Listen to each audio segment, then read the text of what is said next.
11 years. That's what I gave that place.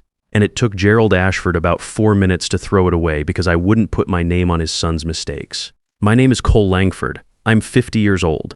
For 11 years, I was head veterinary geneticist at Ashford Stables, one of the most respected thoroughbred operations in Kentucky. Before that, I ran independent consulting for breeding programs across 3 states. I know this industry.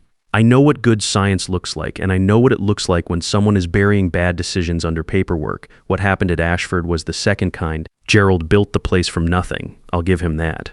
5 Kentucky Derby placements in 15 years, bloodlines commanding 7-figure stud fees. Buyers flying in from Europe and the Middle East. When he hired me, he understood one thing clearly: the science is the product. You compromise the science, you compromise everything. For 8 years, I built the genetic testing program from the ground up, identified recessive disease markers before they spread through bloodlines, turned down short-term profit when the genetics said no. Buyers paid premium prices because they trusted the data. Our program became the benchmark others measured against. Then Reed showed up, Gerald's son, 29 years old. MBA from a school I won't bother naming, never spent a meaningful day in a lab. Gerald installed him as director of breeding selection. That's a position that in any serious operation requires years of hands-on work in equine genetics. Reed had none of that. What he had was his father's name on the door, learned from Cole. Gerald told him at their first meeting, his technical knowledge combined with your instincts will take us to the next level. I remember sitting across from Reed that day, watching him nod like he was absorbing wisdom, and thinking, this is going to be a problem. I tried anyway. For nearly 2 years, I worked with him, explained the science in plain language, walked him through case studies, showed him exactly why certain breeding combinations produced certain outcomes. Reed would sit there, ask reasonable questions, take notes he never reviewed, and then go approve whatever he'd already decided to approve before the meeting started. His philosophy was simple: speed genetics, trump everything else, market the bloodline, close the deal, and if health problems showed up later, that was a veterinary issue, not a breeding issue. Buyers want winners, Cole, not science projects. I stopped counting how many times I heard that line. The real breaking point came with a stallion named Midnight Commander, spectacular horse, fast, strong, championship pedigree on both sides. But my testing flagged him clearly for a recessive gene linked to degenerative joint disease. My recommendation was limited breeding only and absolutely no matches with mares from bloodlines that might carry the same recessive marker. I put it in writing, submitted it formally, made sure it was time-stamped in the system. Reed overruled me 2 days later, said the speed genetics were too valuable to restrict for what he called statistical what-ifs. I pulled up the probability model and showed it to him directly. Under his proposed breeding plan, the chance of producing a foal with the full disease expression was 28%. That is not a statistical what-if. That is nearly 1 in 3. He looked at the number, looked at me, and said, we'll manage it. Gerald backed him, said the market wanted what Midnight Commander offered and we couldn't afford to fall behind competitors who were less cautious about the science. Less cautious. That was the word he used. I documented everything, every objection, every override, every date. I had been doing that since Reed's first month, not because I was planning anything, just because that's how I've always worked. You keep records. That's the job. 8 foals were born this season from the prohibited matches.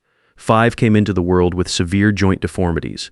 3 were euthanized within weeks of birth. 2 more are living with conditions that will end any career before it starts.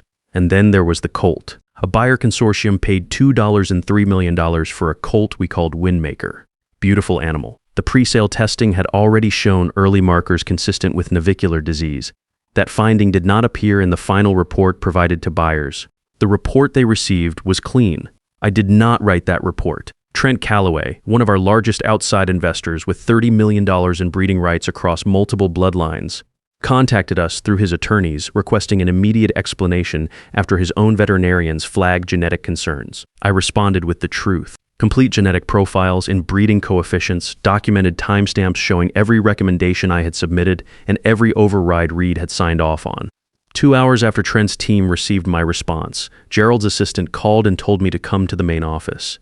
Gerald was already seated when I walked in. The morning sun was coming through the window behind him. He had the genetic reports on the desk in front of him, the ones I'd submitted the previous week. He didn't raise his voice. That wasn't his style. He just leaned back and said, "You're demoted for not respecting company family." I didn't flinch. "Effective when?" he smiled. The kind of smile that meant he thought the conversation was already over. After the quarterly shareholder meeting, 3 days. Reid will oversee the genetic testing division going forward. You'll support his team in a technical capacity. Reid overseeing genetic testing. A man who could not explain a Punnett square without checking his notes, now in charge of the program I had spent 11 years building. The testing program requires specialized expertise, I said. The shareholders expect results, he said.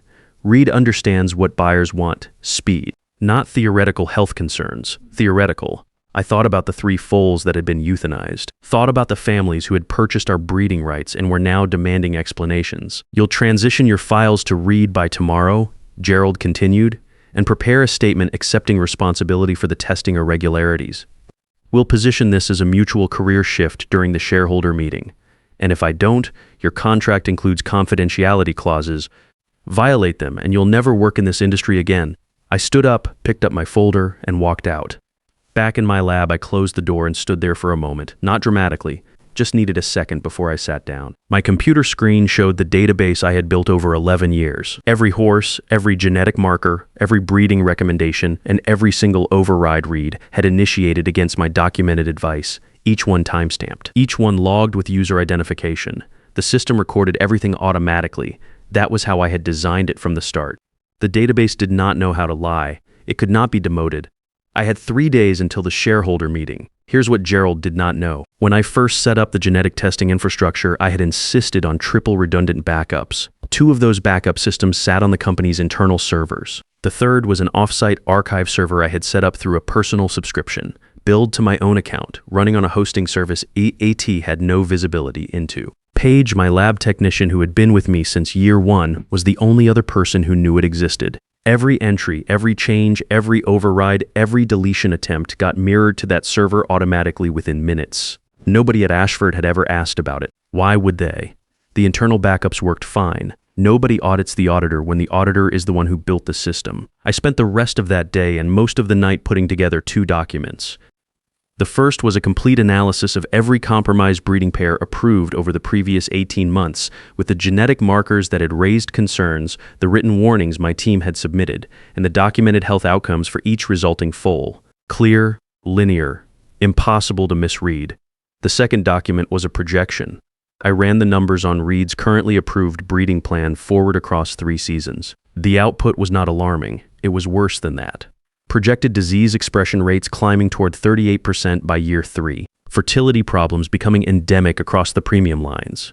The genetic foundation Gerald had spent 2 decades building, degraded to a point where recovery would take a generation to accomplish. I printed bound copies of both documents, one for every person who would be sitting at that table. The next morning I came in to find my access card was not working on the lab door. I tried it twice. A security guard I did not recognize was standing nearby, looking at the floor. Orders from Mr. Ashford, he said. No entry pending an investigation into data security concerns. I asked what data security concerns. He said he did not know the specifics, just following instructions. I walked to my cottage on the property and found Paige waiting on the steps. Her face told me everything before she said a word. Gerald had called an emergency staff meeting that morning, told the team I was under investigation for manipulating test results to make Reid look bad, that my demotion was the result of a pattern of insubordination and scientific misconduct going back months. What do you think? I asked her. I think I've watched you triple-check every result for 11 years, she said. I know what I've seen. Then she told me the rest. It had been in the lab. They were pulling equipment for inspection, and Reid had already started telling people that the inbreeding coefficient data had been selectively presented to manufacture a crisis that did not exist. I was not surprised. When you cannot attack the evidence, you attack the person who found it. Have they touched the offsite server? I asked. Paige looked at me. What offsite server? I let that sit for a second. Exactly. That evening, my phone got a text from an unknown number. Midnight, East Barn. Come alone if you want to save your career. I knew it was Reid. Gerald would have used lawyers. Reid always thought he could handle things personally, that his charm and his father's name were enough to close any room. That was the tell. Gerald wanted the problem solved cleanly. Reid wanted to be the one who solved it. I thought about not going, decided against that. If Reid was willing to meet outside at midnight rather than let the lawyers handle it, he was rattled. Rattled people say things. Before I left the cottage, I turned on the voice recorder on my phone and slipped it into my jacket pocket. The east barn had a security camera mounted above the entrance, one I had personally requested installed 3 years earlier after a theft incident. I knew exactly where it pointed. Reed was standing in the shadows near the barn doors when I arrived. He had been drinking, not falling down drunk, but loose enough that his judgment was already compromised before he opened his mouth. He held out a manila envelope, resignation letter. Predated 3 weeks back, before the foals died, before Trent Calloway's attorneys got involved. The narrative it told was that I had resigned for personal reasons before any of the controversy existed, which would reframe everything I had said at the shareholder meeting as the complaint of a disgruntled former employee with an agenda. "Sign it," he said. "Dad will give you a neutral reference and 6-month severance. You walk away clean. And if I don't," he stepped closer, "then we release evidence showing you altered genetic markers in the database. We've already talked to the industry board. One formal complaint and you're done. You'll never work with horses again." I looked at him for a moment. This 29-year-old who had never worked a full season in a barn, standing in the dark outside a building worth more than most people's houses, thinking he was the one holding leverage. "I'll think about it," I said. I walked back across the field to my cottage. The recorder had caught every word. The camera above the barn entrance had captured the entire exchange on video, timestamped and stored to a cloud system that Reed did not know existed either. I slept better that night than I had in weeks. The morning of the shareholder meeting came in cool and clear. I dressed simply, dark suit, no tie. I had done everything I could do for my cottage. The rest depended on what happened in that room. 23 shareholders gathered in the trophy room at the main complex. Glass cases along the walls displayed silver cups and embossed awards from 15 years of racing results. The kind of room designed to remind everyone present what was at stake financially. Gerald understood staging. He had built his reputation inside rooms like this one. Gerald stood near the head of the table when I walked in. Reed was beside him in a navy suit that probably cost more than my monthly salary. Reed's easy smile showed up right on schedule. Then he saw me and the smile flickered. Gerald's expression did not change. "You're early? I'm still head geneticist until this meeting concludes," I said, setting my leather portfolio on the table. "Where would you like me to sit?" He gestured toward a chair near the back wall. The bound reports I had prepared were already in my bag. Gerald had removed the genetic summary from the official agenda. He expected me to sit quietly and watch Reed present an expansion plan, while the transition got announced as a footnote. Fletcher Pruitt called the meeting to order at 9. Fletcher was 72 years old and had been chairman of the board for a decade. He had been skeptical of Reed's promotion from the beginning. He did not say that out loud in meetings, but you could read it in how he watched Reed talk. Gerald opened with the strategic vision segment. Reed had slides, charts showing projected revenue growth, new bloodline acquisitions, international buyer expansion. It was polished, and it said almost nothing. Gerald was good at that, framing momentum in the language of confidence so that questions felt like obstacles rather than due diligence. Then Gerald made his announcement. My demotion, packaged as a planned transition. A mutual career shift to allow Reed to implement his vision with a streamlined approval process. Sylvia Crane raised her hand before Gerald finished the sentence. She bred dressage champions in Austria and had been investing in Ashford bloodlines for 6 years. May I ask why, Doctor? Webb's program is the reason several of us are at this table. Cole's program, Gerald said smoothly, had some communication inefficiencies that created confusion around recent breeding outcomes. Ryda's approach will modernize the process. Communication inefficiencies. The voice came from the far end of the table. Trent Calloway. Quiet, unhurried. The way a man speaks when he already knows where the conversation is going. Is that what we're calling the genetic disease that killed my foal last month? The temperature in the room dropped. Gerald began to say something about isolated incidents. I stood up. 8 incidents this season. I said, $4.2 million in losses. None of it isolated. None of it unpredictable. Every match that produced those outcomes was flagged in writing and overruled. Every head in the room turned toward me. Gerald's face went tight. This is not the appropriate time, Cole. Fletcher looked at Gerald and then back at me. As shareholders invested in a program built on genetic guarantees, I believe this is exactly the appropriate time. He nodded in my direction. Continue. I opened my portfolio and began passing the bound reports around the table. This analysis covers every breeding pair approved over the last 18 months. The genetic markers that raised concerns, the documented warnings submitted by my team with timestamps, the resulting health outcomes for each foal. Trent flipped to a specific page without being directed. He had clearly reviewed materials before this meeting. Page 12 shows you explicitly warned against breeding Midnight Commander with any mare from the northern storm line due to recessive joint markers. That recommendation was overruled, I said. By whom? Sylvia asked. Reed leaned forward before I could answer. Genetic testing is one factor among many. My father and I weighed market demand, speed trait value, overall program direction. Page 38, I said. The room went quiet as people found the page. The inbreeding coefficient chart. Industry standard is below 12.5%. Ashford Stables has averaged 18.7% this season. Several pairings reached 25%. A murmur moved through the room. These were not scientists, but they understood percentages when percentages affected returns. Gerald rose from his chair. The move was calculated, using his physical presence to reclaim control of the space. These are complex scientific matters being deliberately presented out of context. Ride has introduced a forward-thinking strategy that our competitors are already implementing. Cole's excessive caution has been costing us market position for years. Windmaker, I said, one word. Gerald stopped. Windmaker sold for $2.3 million to a buyer consortium represented at this table. Pre-sale testing identified early markers for navicular disease. Those findings did not appear in the report provided to buyers. I turned to page 42. This is the original test result. This is the report the buyers received. The room erupted, not loudly.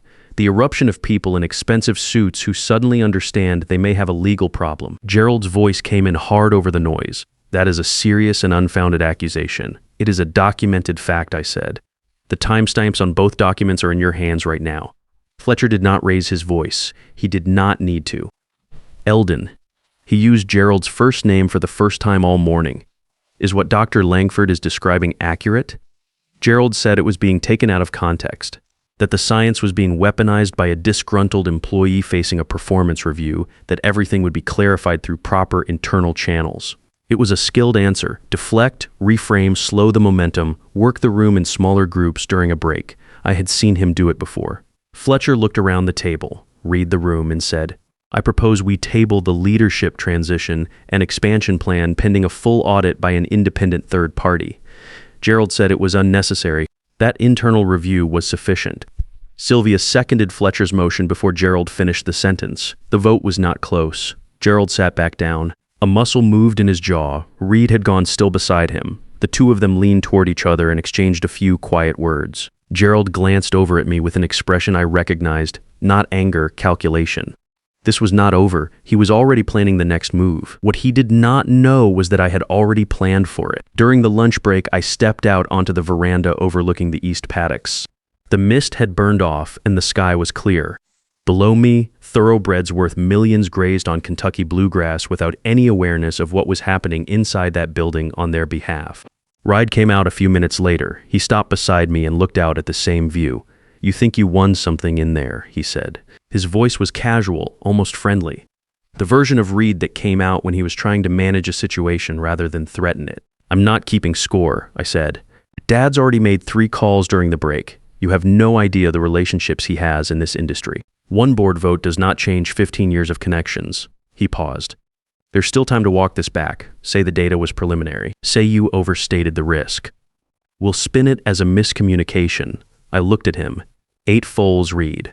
5 of them are dead or suffering. There's nothing to walk back. He pushed off the railing and went back inside without another word. Gerald moved fast that afternoon. By 3 o'clock, he had worked 4 shareholders individually during the break. And when the afternoon session opened, he arrived with a revised position. He acknowledged that the breeding outcomes were deeply unfortunate. He accepted that an independent review was appropriate. He framed everything that had happened as a failure of internal communication that he took personal responsibility for. And he announced that Reed would be stepping back from day-to-day breeding decisions during the review period. It was a skilled move. Partial concession, retain control, survive the meeting, regroup. Several shareholders who had been firmly against him in the morning were nodding along by the time he finished. I watched Fletcher's face. Fletcher was not nodding. When Gerald finished, Trent Calloway stood up and asked for the floor. Gerald said, of course, believing Trent was about to add a supportive comment that would help close the afternoon session on stable ground. Trent introduced a consultant he had brought to the meeting. Dr. Sawyer Aldridge, director of the Equine Genetics Institute and one of the most cited researchers in thoroughbred genetic science. Aldridge had been in the building all morning waiting in a side room. He had independently tested 128 horses from Ashford bloodlines over the previous 3 weeks. 3 separate accredited laboratories. Full inbreeding coefficient analysis, disease marker screening, projected outcomes. His findings matched my data exactly. Not approximately, exactly. Gerald's partial concession evaporated in about 90 seconds. While Reed was trying to formulate a response to Aldridge's presentation, Trent spoke again. There is one more item the board should consider before we conclude. He nodded to his attorney, who was seated along the side wall. The attorney pressed play on a phone sitting on the table. Reed's voice came through the speaker clearly the East Barn, the night before the meeting. Every word of it, including the threat about fabricated evidence and the industry board complaint. The recording quality was clean. The meaning was not ambiguous. The room was completely silent when it finished. Reed had gone the color of old paper. Gerald sat perfectly still, which for Gerald was its own kind of tell.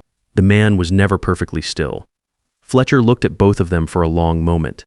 Then he called for a vote to suspend both Gerald and Reed from operational control pending a full board investigation. He did not frame it as a punishment. He framed it as a necessary protection of shareholder interests given what the board had just heard. The vote was not close. Not even a little. What happened next I did not know about until Paige called me 2 days later. Nora Ashford, Gerald's niece, and a 24-year-old technical intern who had been quietly sitting through meetings and walking hallways for 6 months, had gone to Fletcher's office early that morning before the meeting started. She had brought a printed email chain, Reed to a new breeding stock supplier 7 months earlier. The supplier was offering genetics at 18% below the previous vendor. The email from Reed included the following line: "Cole won't trace the origin on this. Just make sure the pedigree documentation looks standard." Nora had been copied on the email thread because Reed had added her to a vendor communication folder and forgotten she was in it. She had sat on it for weeks, trying to decide what to do.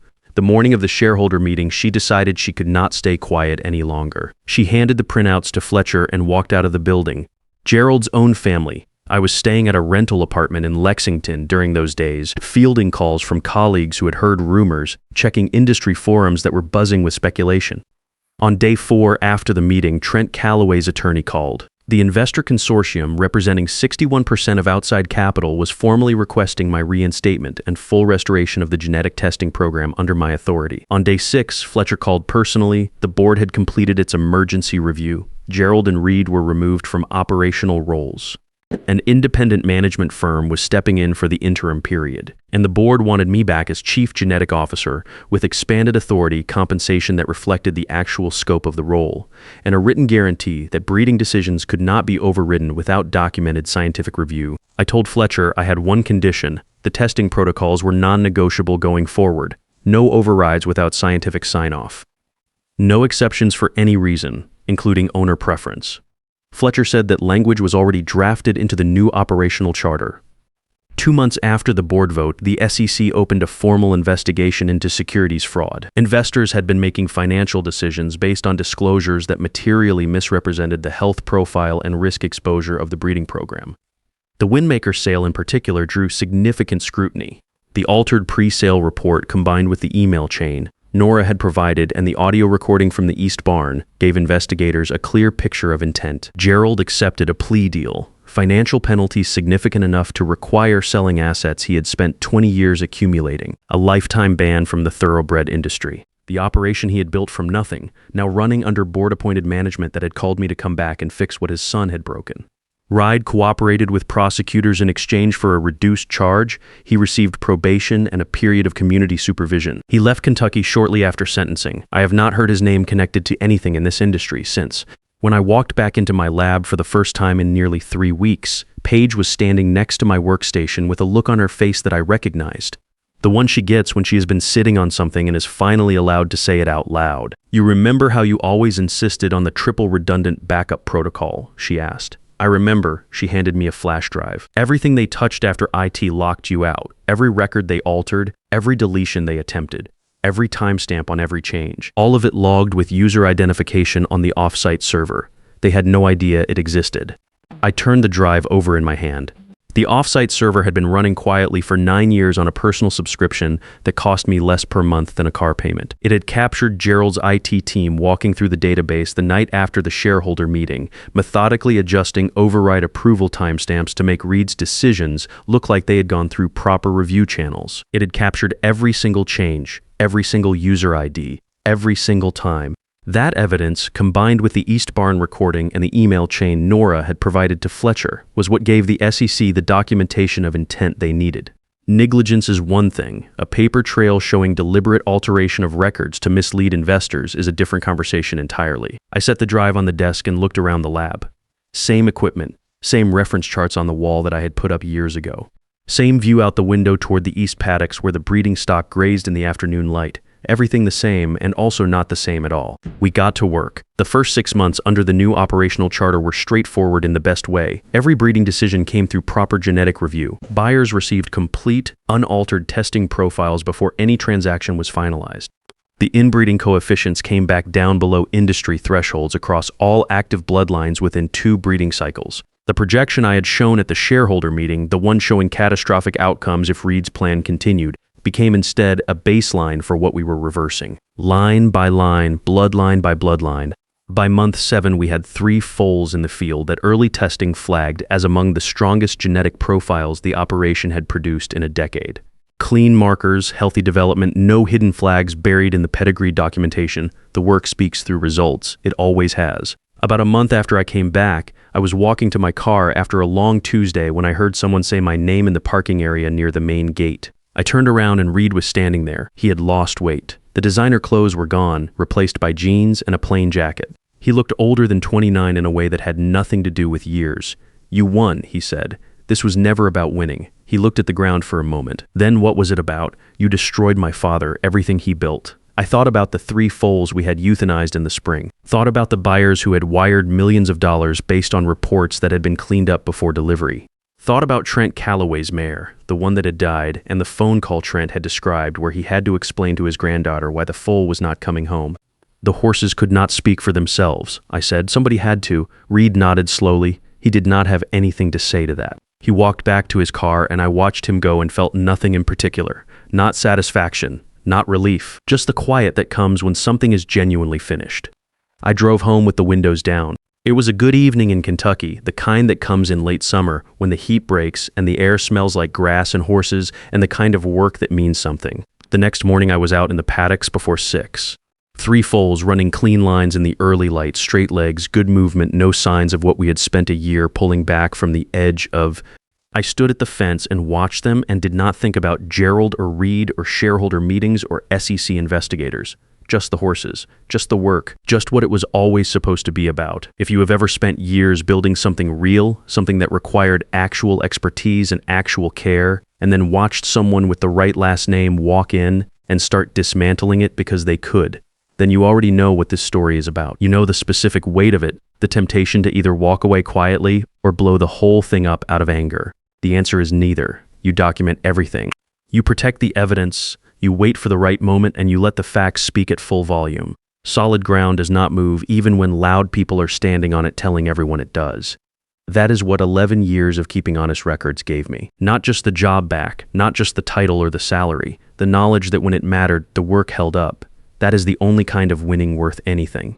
If this story meant something to you, share it with someone who needs to hear it. And if you're in the middle of your own version of this right now, keep the records.